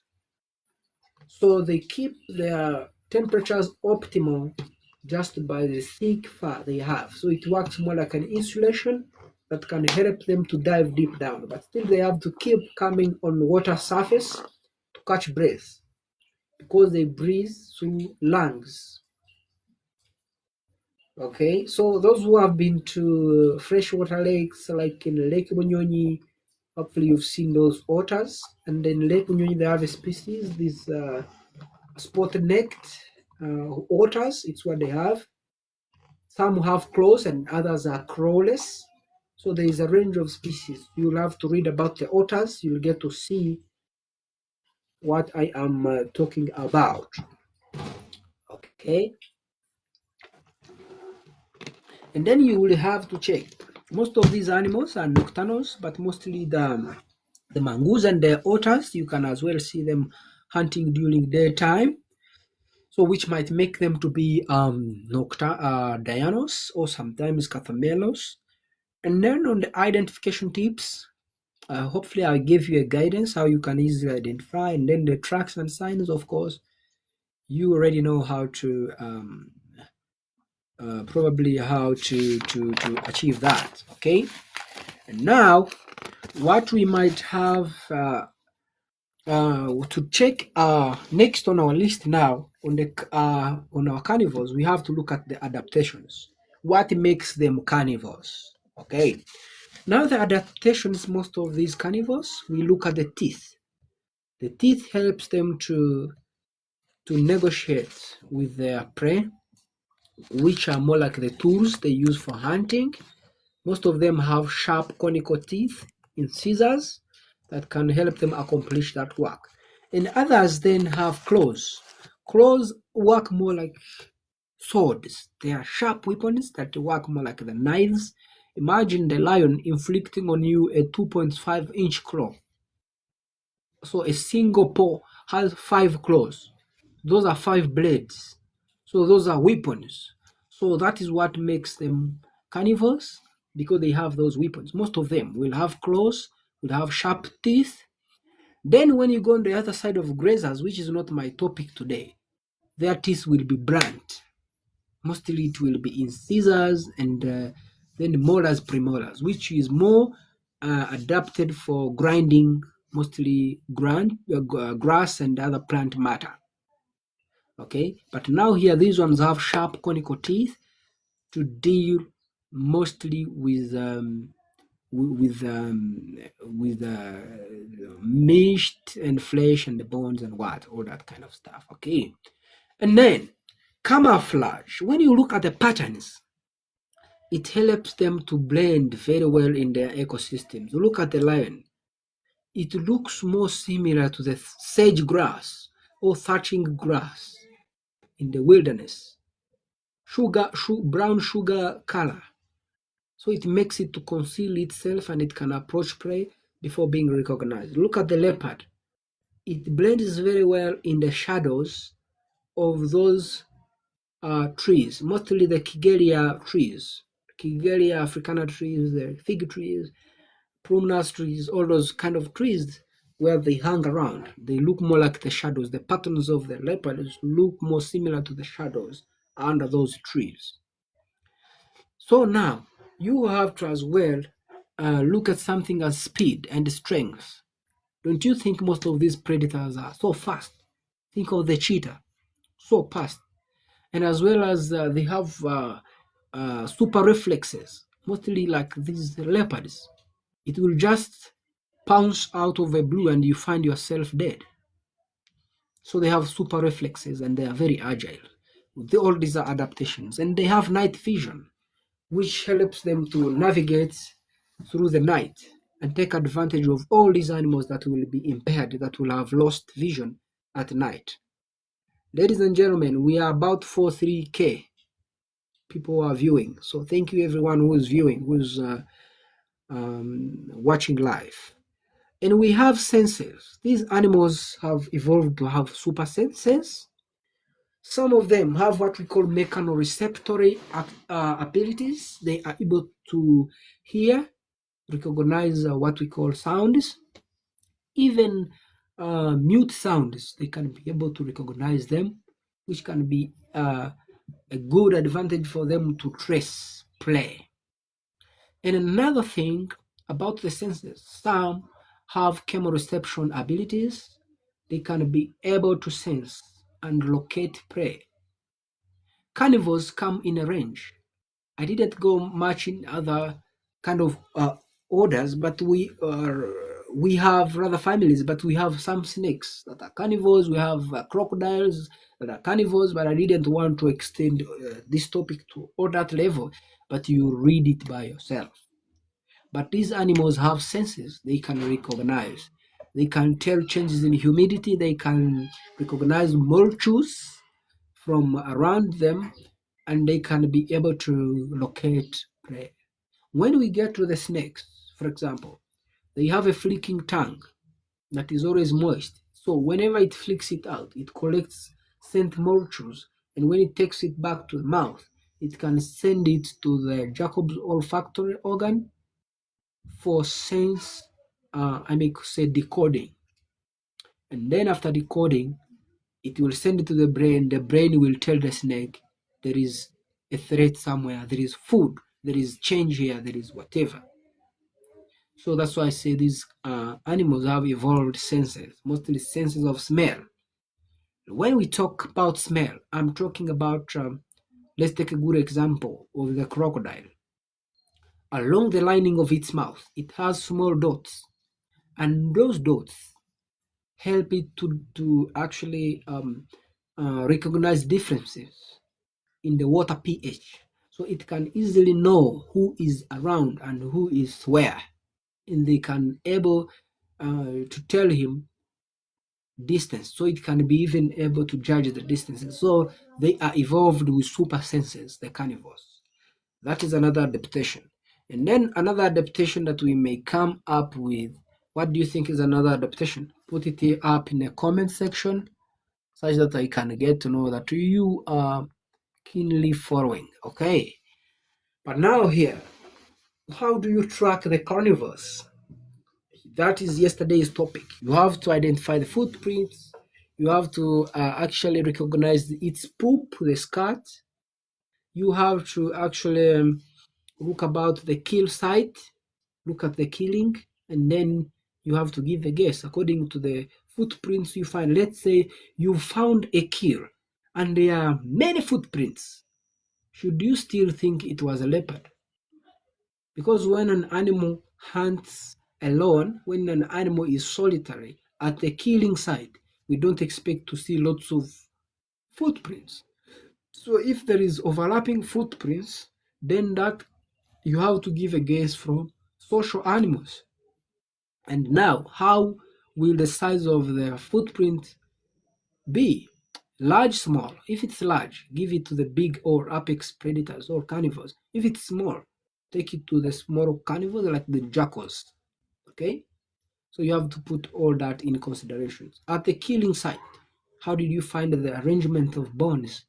And how was the kill? Scattered or still, lacking some organs? Lacking, you have to put all that in consideration.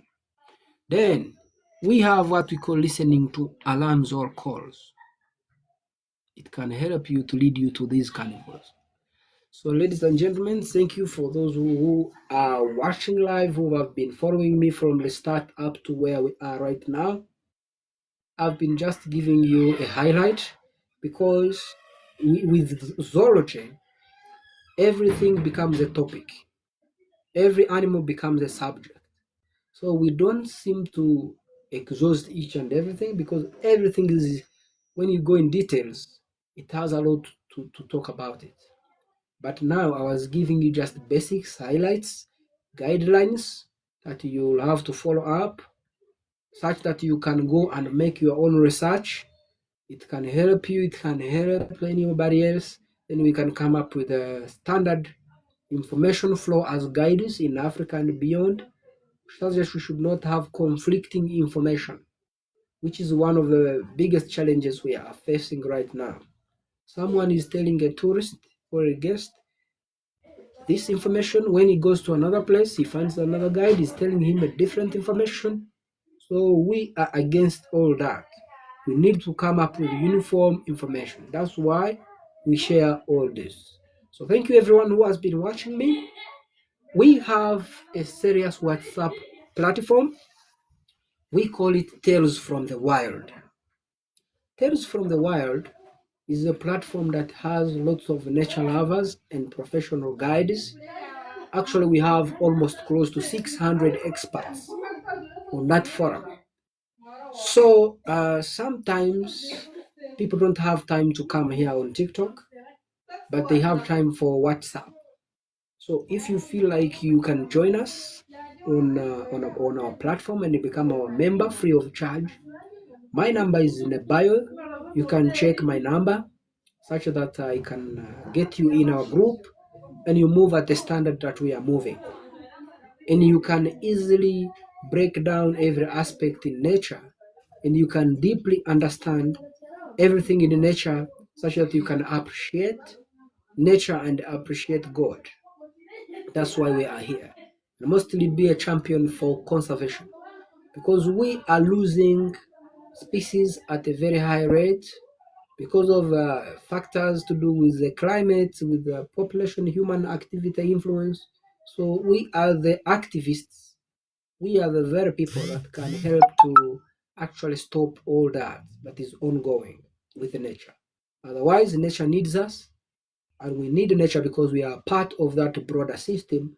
People always forget that they are animals. We are big, we are greater apes. We are part of the greater apes, and we need to always keep that in memory that we are also animals, and we need to coexist and interact with our fellow animals, much as small as they could be, but we still have to respect them because they have, and everything they do in ecosystem, everything has something that does in nature.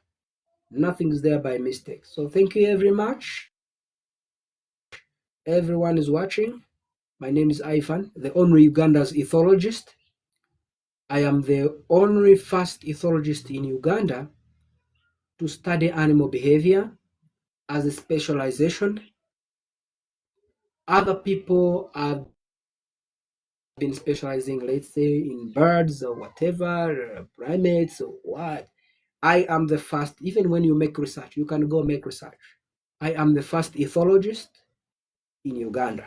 Ethologists are people who learn animal behavior, and we don't specify whether what class. We have to combine all the animal classes and we learn. So we have a complex work to do.